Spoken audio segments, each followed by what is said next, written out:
So hi, we are the group 6 and today we will talk about cyberspace. So welcome to the Early Childhood Cyberspace Guide.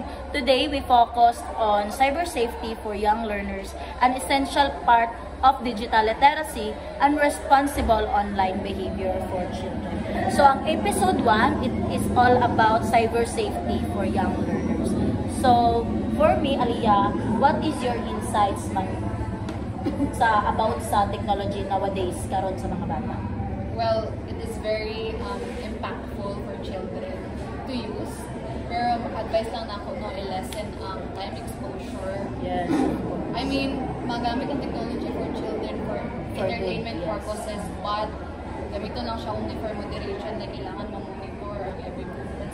So it is all about ang technology, no? It is all about guiding children to explore. Ang technology man gyud karon is useful gyud kay siya sa daghan kay nga mga ways na like kanang for example na mga kanang disgrasya or na mga important nga mga kuan through messenger, through internet is dali ra gyud kita maka-access, no, sa mga updated ta sa mga ganap. So ang technology is kailangan lang gyud nato i-guide ang mga bata kung giunsa or unsa nga mga site ang kuan sa ila kanang suitable sa ila, unsa nga mga kuan ang pwede sa ila, like sa mga YouTube Kids, inana. So ikaw naa ba kay idea kung unsa ang kuan sa technology para sa imo as an adult, or naa ba ka kay mga manghud or pagmangkon sa mga? Okay, so we all know nga ang technology is very rampant agad siya aron nga generation. So ang technology is na siya duha ka aning impact, which is positive or negative. So ang positive is ang technology siya is aning gamit ni siya ano sa school, magamit gani mo siya, no, maka-search ka, dili na ka mabihay. Yes, maka-access ka kung saan nagbilang ka na yung pwede ka maka-search dito, pwede na ka maka-kuha dito o kaning mga knowledge or makakuan ka. Yes, maka-site ka o lain nga mga. Ang negative po is kuan siya kaning dili gid siya nga always good nga anang ipagamit sa mga bata. Ang kaning bata is babad na gid siya sa technology, which is dili maayo. Yes, dili siya nga maayo gid nga always lang gid ang bata makatutok sa technology. So ang mga bata man, di ba, like curious man na sila, like ma-distract sila ba? Kana bitaw magtan-aw lang sila sa YouTube inana, tapos ma-distract sila sa mga colorful nga mga kana bitaw mga apps bitaw inana, dahil naa sila yung mga link na matuplukan, makalid bitaw sa mga sites nga dili pwede sa ila inana. Ikaw naa ba kay mga site or unsa pa man ang imong maistorya kung ang mga bata is all about curious man sila nga kuan kanang sample matuklok nila mga kuan inana nga sites. I think ako lang like bantayan lang. Like sa opinion lang is kaning dapat gid kaning guidance gid sa parents gid ang dapat magtabaw gid kay kaning which is kung ang bata is magamit din siya sa technology kung kan is naging mga possible kay kanang ang bata is gabi gid curious gid, gusto nila nga mo explore, no, gusto nila nga anay mga buta nga gusto nila kung unsay ibaw-an kung unsa gyud na siya. But sa kuha is ako lang yung ma-advise gid sa mga parents is guide gid maayo ang mga bata labi na gid sa kanang sa technology gid na nataman dito ang content dito nga maayo or dili. So kailangan gid nato nga i-guide gid ang atong mga anak gid sa kanang sa technology gid. So thank you Aliyah. Thank you Don for sharing your insights. So sa episode 2 is i-talk na mo about kanang screen time management and healthy digital habit for early childhood. So thank you for watching. Welcome sa episode.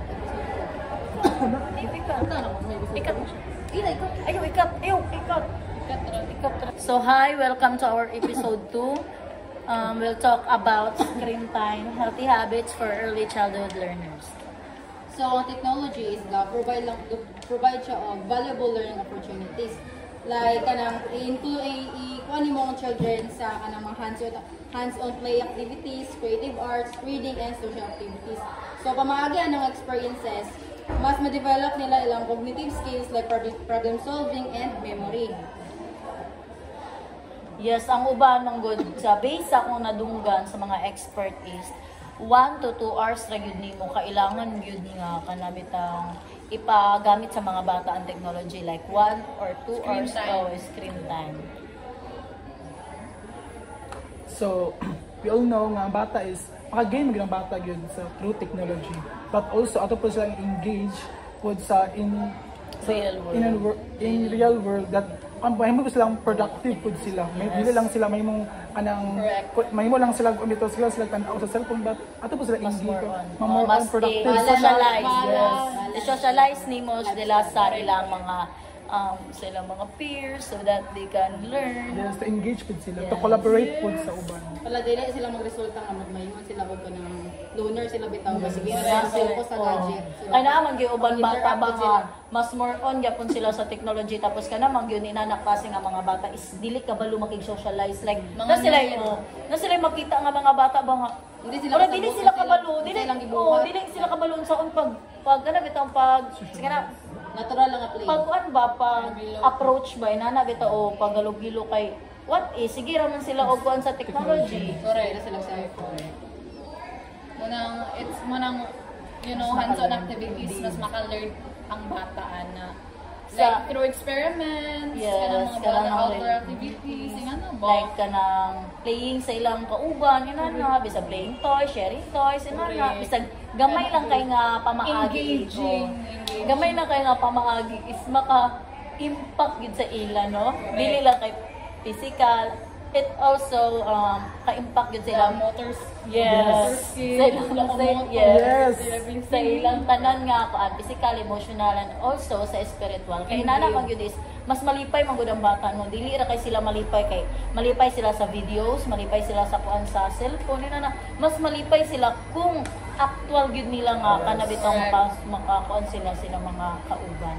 So inana lang ang pamaagi bitaw kita adult is makakuan gyud ta. Makadako kay tagtabang mo dako kay tao kanang impact kanang kwanta ba bali tool ta bitaw nga makakuan sa ilang bridge. oh yes mabalance na nila ang ilang ang technology ug ang kuan Correct. ang ilang kuan yun Lifestyle. yes. Thank you for sharing your insights balls sa imuha and sa imuha Aliyah sa insight kung unsaon yun na to adults na paggamit sa screen time sa mga bata. So we all know that it is very essential for them so that maka-help yun sa ilaha para lang sa ilahang overall well-being sa mga bata. Correct. And that's all. This Thank is you Maba. Thank you for listening for episode 2. Thank you for watching. So welcome to our episode 3. Karon we will talk about nasad sa digital tools that boost early learning using responsibly and effectively. So as a teacher na rin nila mga istorya. So giun sa kung puhon future teacher unsaon na mo gandol or unsaon na mo ang mga technology ba ma-use sa mga bata effectively during our class. So Well, you know, as a future educator, I mean, useful magit ang technology when it comes to engaging activities. But, you know, naman kay kanang mga disadvantages like ang school, kanang dili beta ng school na ay kanang access sa internet, di ba? Like school like in a remote area nga kuan, wala internet, wala pa kanang devices ma-provide so atong tapos dili pa gyud tanan bata na ay kuan na ay kanang access sa cellphone ba kay dili man tanan gud bata. So ikaw as a teacher unsaon man ang imo gandol kung naaman gyud sa tanan dili man gyud tanan ni students no nga makakuan sila maka-access sila og sa kanang internet inana nay uban pero walay cellphone na ikaw as a teacher unsaon man nimo og kuan unsaon nimo og kanang handle ang inana mga learners. So, Kaya lahi man so yun. as a future teacher, kung nainana nga mga scenario, kanang ako, para lang sa ako, kanang mag-set ko o kanang schedule bitaw, like ipana sila, Schedule, ayun o sama. kanang schedule nga ipana sila sa eskwelahan para maka-review, and then kung dili gid nila kayo man sa school, kaya dili sila maka-provide og internet or gadgets, maghatag og module sila ha. Yes. Ang written lang bitaw.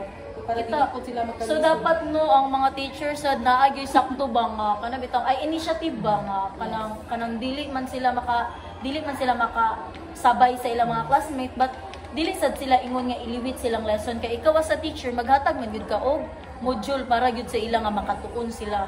So dili ra sa di ay no ang technology ang way nga makakuan sila na gyud ay daghan gyud So, di lang kay. kita mag-focus ng So ikaw kung nanakay kuan unsa nga mga apps or mga kana bitong ang magamit sa bata punpun nga kani nga apps kay tsada ni sa iya kay kanang gawa sa maka-share sila mga learnings, maka-share og ideas ang lain nila classmate. Unsa nga mga kuan ba? Unsa nga mga apps ang kana bitong kanang both teacher o kanang learners kay makakuan sila maka-communicate o they can learn o kanang inanak bitaw. Mga apps siya. So, So, apps nga like, ang good no? kan academic kids like inana ba? Yes, like academic kids. Starfall. Or Yes. Starfall. Para makasupport sa ilang learning o growth sa mga bata. Speaking- Katong kabantay mo atong gihatag sa ato ni Ma'am Ilio nga kanang quiz nga unsa to Quizlet. o Quizlet. So kato pa lang mahimo na to or like ato na tong kuan ba ato na tong kana bitang Mindset. o kan dili Ma-apply. mindset kana ma-apply na nato sa atong future nato nga mga learners nga puhon nga ay ang Quizlet di ay kay Chada kay kamo based sa inyong kuan unsa Nice man din siya. ang kuan unsa man ang inyong feedback sa Quizlet nga app. Para sa ko ang katong Quizlet is nice din siya. Kanang more on engaging yapon gyud sa mga bata gid nga kanang di lang bitaw sa apps bitaw nga malingaw sila but Naay maka-benefit purpose sila. ba? Yes. Naay purpose. Ay mag-gain bitaw nila. Meaningful nga Yes. ako, purposeful, meaningful nga app kay ikaw teacher ka like ang imong kuan ang imong student is nagsakit inana or naay gibati through ana nga app is dili siya ma-behind sa imong lesson kay pwede man ka maghatag siya og quiz ana tapos time man nimo pwede nimo siya ipa-engage sa dula pa-engage mo sa imong Correct, lesson ipa-multitask oh maybe. kay kato nga quiz kuan kato nga apps is kuan ba for unsa kitawag na kanang dagan ba kanang multi-purpose ba ang iyang kuan dili lang kay maka-learn siya also maka-engage pud siya kamo na aba mo lain pud nga mga aside sa Quizlet kuan kana mga apps And ang nakatsada po sa kanang mga apps bitaw na Educational apps. educational apps kay dili lang po ang student ang maka-benefit, ang teacher po. Yes. Like kanang kung naay mabihan nga student, hindi na siya kailangan nga adto pa silang balay para inana. Pwede I na know niya kayo, ipalit di ang ba? technology, di ba? kay di ba sa ato sa una kay kung marag dili pa kay tayo nana sa mga nanay mga apps pero murag wala ta na kuan ba Dili inclusive. o inana ba kana bitang adtuan pa ta sa balay kitagaan taw inana pero karon mas more magud ang technology mas high tech High-tech man gud karon. Ayun, dapat ka na inclusive para wala may behind ka mga bata. And dili pagitanan online, offline ang uban. So makagamit kita nan. Oh. Pero ang nato lang challenge ana is dili tanan mang good student na ay cellphone. That's the day. So ato sana siya ikon ko nato siya kung mga ito hindi pa nato dito siya baliwala unpon nga di kita ang bata gid is di dako gyud nga kanang sa wealthy gid nga family. So ato ba na siya ato po siya i-consider po nato nga Correct. as a teacher Hindi siya ma-left behind. yes, as a teacher gid kanya to gid nga makabalo gid ta saon gid nato So kanya that they taman can feel ka na kuan sila Value. binabalyo na to sila, equal sila Bina-appreciate. sila, Yes. bina-appreciate na to sila. So mo na siya nga importante gud kayo no nga kanang overall sa tong topic sa tong episode. So ang ako lang na learn is kanang importante lang gud kayo ang ato kay kita manadot kailangan gud nato kailangan gud sa mga bata og guidance. So dapat dili lang kay ang mga bata nga makabalo. So kita gyapon is mas kana bitaw mag-seek pa bitaw ta og unsa nga mga pamaagi nga maka-help ta sa mga bata through inana nga way o mga inana kay kita man gud ginasahan sa mga learners kay kita ba ang mas na ay mga kaybalo. Kita po silbi ang ikaduha Kita model. Kita ang model anak nila. So kamo na pa mo idugang sa overall mga unsa inyo nasabtan gikan sa tong episode 1 padulong sa tong I episode think 3. that's it. Nga Na storya naman nato. mga kung unsa insight and gyud ka observation. importante ang technology. Correct. Basta lang magamit sa useful. Yes. Kana bitaw na purpose ba dili lang kay magamit kay magtanawa sa mga kuan, mga tungtong sahor, di ba Mga ka? brain rot. So, mao na to ang para sa kuan. Correct. So mas maayo nga kung ang bata kuan siya sa screen time. kailangan sa gid na ay guidance sa Yes. parents. So kita sa parent no dili lang pud nato ipakita sa tong bata nga perminti ta og tan-aw di ba kay mo reflect man na sila ha. Be a good role model.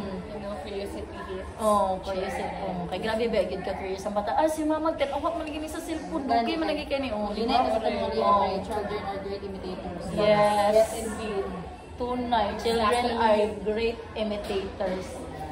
So mao na among ang topic is all about technology no. So na-explain naman namo further, na-explain naman namo kung unsa ka importante, unsa mga advantage disadvantage. So hopefully naamoy mag-gain nga mga learnings ani sa mga video. Mga takeaways. So thank you and that's all. Bye-bye. Bye-bye.